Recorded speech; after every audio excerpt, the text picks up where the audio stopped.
Finalmente, nós estamos terminando 2020. Eu ouço muitas pessoas falarem que é um ano para não ser lembrado. Mas eu creio que é um ano que nos ajuda a meditar, a refletir o que nós vamos ter pela frente. Quando a gente percebe que muitas coisas que estão acontecendo ao nosso redor se refere a sinais do final dos tempos, isso nos alerta. Nós sabemos que essas coisas continuarão acontecendo e de uma forma cada vez mais intensa, né? Como dores de parto, que vai aumentando gradativamente até o bebê nascer ou até a volta de Jesus. Mas, de qualquer maneira, nós estamos olhando agora para um novo ano que inicia, 2021. E o que nós queremos, aprendendo as lições de 2020, o que nós gostaríamos de fazer em 2021? Talvez pessoas estejam pensando, puxa, eu preciso orar mais, ter mais intimidade com Deus para enfrentar as adversidades, não é? Isso é válido, claro. Outros, eu preciso ler mais a palavra, preciso conhecer Deus, preciso me tornar conhecido dele. Isso é válido, né? Eu preciso aumentar minha vida de louvor, de adoração, de ação de graças. Tudo isso são coisas válidas que nós devemos fazer.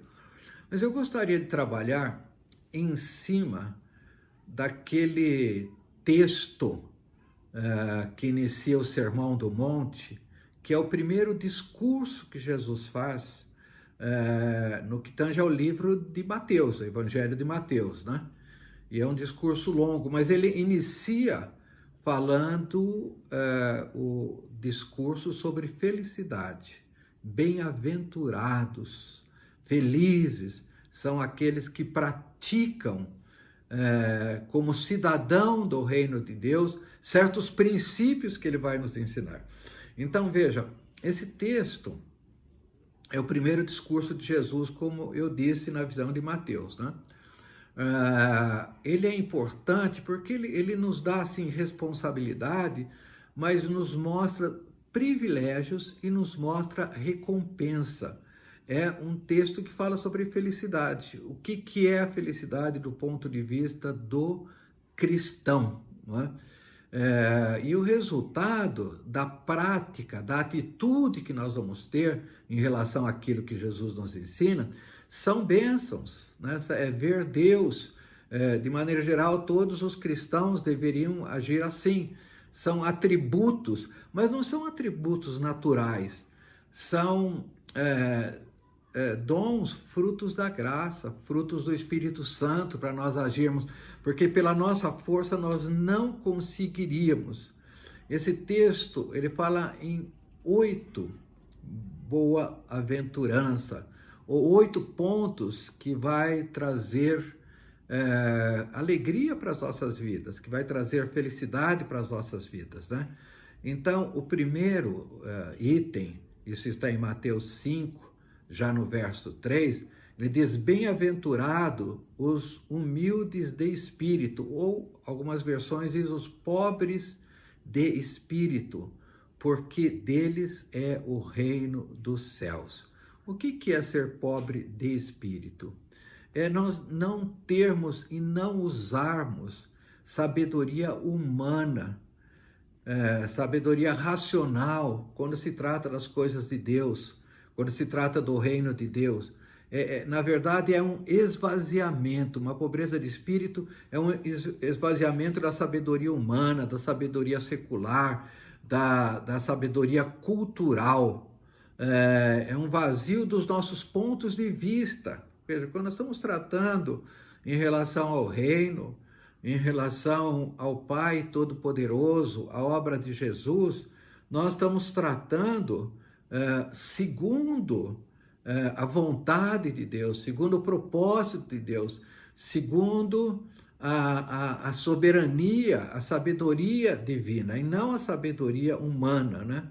Então, esvaziar dos nossos pontos de vista, quantas doutrinas, quantas situações que nós entendemos, que nós estamos pensando certo, que nós agimos de uma maneira correta, mas muitas vezes nós temos que esvaziar de tudo isso, ser como um odre, né? A palavra de Deus fala que para um vinho novo só serve um odre novo. Então, o vinho novo são as coisas de Deus. Então, isso mostra que nossa autoconfiança, nosso orgulho, nossos recursos, tudo que nós temos, não tem valor diante daquilo que nós entendemos de confiar em Deus, entregar as nossas vidas aos cuidados de Deus, tá? Então, isso é ser um pobre de espírito. E esses vão ter o reino de Deus, o reino dos céus, porque deles é o reino dos céus. É interessante a gente pensar nisso, né? A gente acha que reino dos céus é quando nós estivermos já com Deus nos céus, né? Não, mas é aqui na Terra. Aqui na Terra nós temos dois reinos distintos, né? O reino de Deus, em que Jesus Cristo é o Rei, é o Senhor, né? Ou o reino do diabo, não tem meio termo. Nós sabemos que nós não podemos servir a dois senhores, ou servimos um, ou servimos outro, né? Jesus anuncia, a primeira palavra que ele dá é chegado no meio de vós o reino de Deus. Então Jesus disse, eu expulso demônios pelo dedo de Deus, pelo poder de Deus, então o reino de Deus é chegado no meio de vós. O reino de Deus está entre vós. O apóstolo Paulo nos ensina em Romanos 14 que o reino de Deus não consiste em bebida, em comida, mas consiste em justiça, em paz e alegria do Espírito Santo. Veja como nós estamos precisando disso, né? Nós somos cidadãos do reino, então nós precisamos dessa paz no meio de tanta diversidade. Nós precisamos da alegria do Espírito Santo e dessa justiça de Deus, né? A segunda bem-aventurança, né? A segunda promessa, bem-aventurados que choram, porque Deus os consolará. Então, quando a gente fala os que choram, não é assim chorar como em velório, chorar de tristeza, né? Mas nós olharmos para o mundo, para a miséria do mundo, nós temos visto, né, quanta gente importante morrendo, quantas pessoas que se fazem tantas homenagens, mas nós perguntamos, mas para onde vai essa pessoa? Né?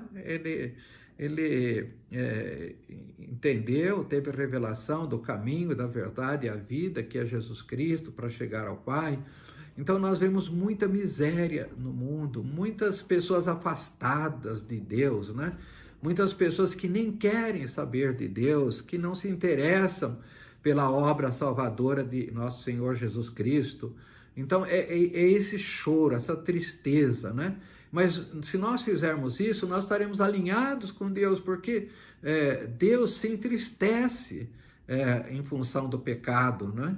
E ele deu a solução para o pecado, que é Jesus Cristo. Agora, ele se entristece quando as pessoas não recebem a Jesus Cristo, mas quando nós temos esse choro, ele vai nos consolar, ele vai enxugar as nossas lágrimas, como está em Apocalipse 7, diz isso, né? É uma coisa assim que Deus vai dar conforto, mas ele quer que nós estejamos alinhados com ele, que nós não olhemos de maneira indiferente para o mundo, mas que nós possamos interceder. O nosso choro é uma intercessão constante e Deus vai dar consolo. Tenho tido algumas experiências de levantar de madrugada, orar assim com tristeza. De repente eu vejo assim um conforto que Deus está dando, principalmente quando a gente chora pelo mundo, pelo estado que nós estamos vivendo, né? A terceira boa aventurança está exatamente em Mateus 5:5, né? Bem-aventurado os mansos, porque herdarão a terra, receberão o que Deus tem prometido, os mansos. O que é uma pessoa mansa? É uma pessoa dócil, uma pessoa que não exige os seus direitos, que não fica brigando, que não faz defesa de si própria, que não faz ameaças, né? Que não precisa se preocupar com o que os outros dizem, né? Em relação a gente. A nossa reação é sempre com um espírito quieto, suave, gentil, né? Pedro, no capítulo 2, em sua primeira carta, ele diz que quando Jesus era injuriado, ele não revidava. Quando Jesus era maltratado, ele não ameaçava. E ele entregava tudo ao Deus que é o juiz de todas as coisas.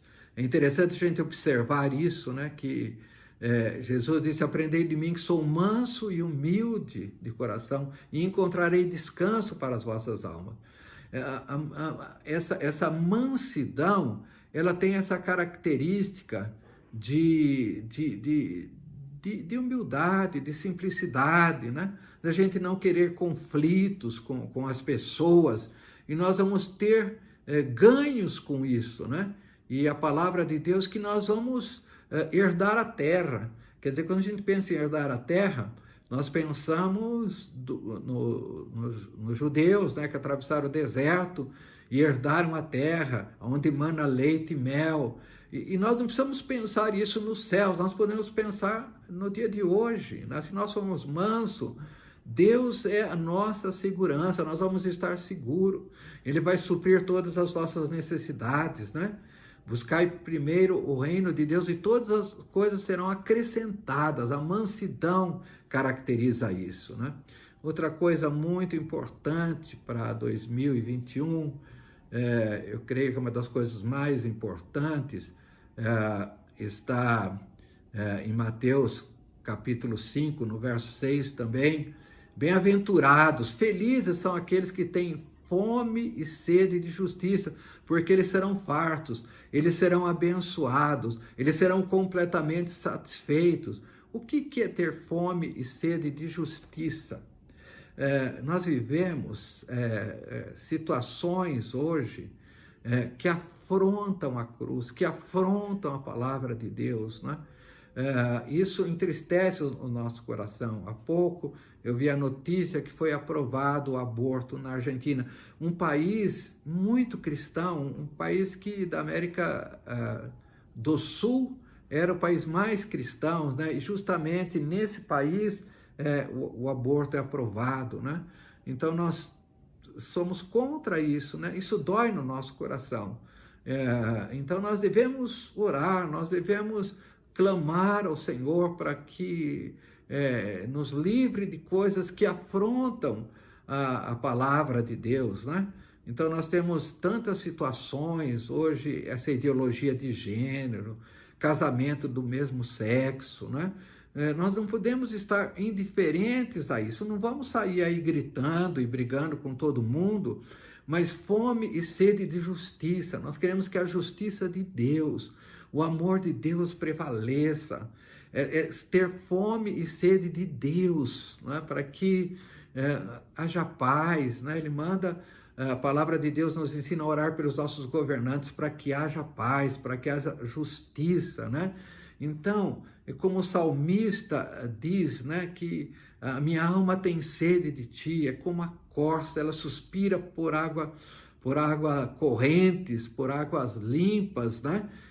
Quando irei ao encontro de Deus, quando eu verei tua face, Senhor. Esse senso de justiça é muito importante nas nossas vidas, e a palavra diz que nós seremos fartos, que Deus vai nos abençoar. Isso é felicidade, isso é recompensa para as nossas vidas, né? Que coisa boa. Depois, a quinta boa-aventurança é: bem-aventurado, felizes são os misericordiosos, porque eles alcançarão misericórdia.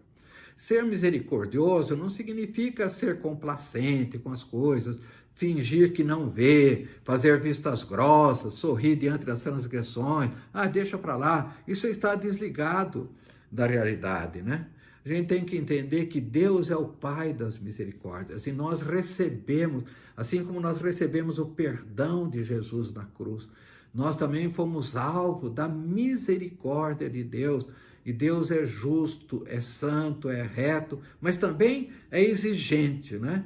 Então, misericórdia a gente tem um senso de compaixão, um senso de dó, de piedade, de desejar dar alívio para as pessoas que estão angustiadas, né?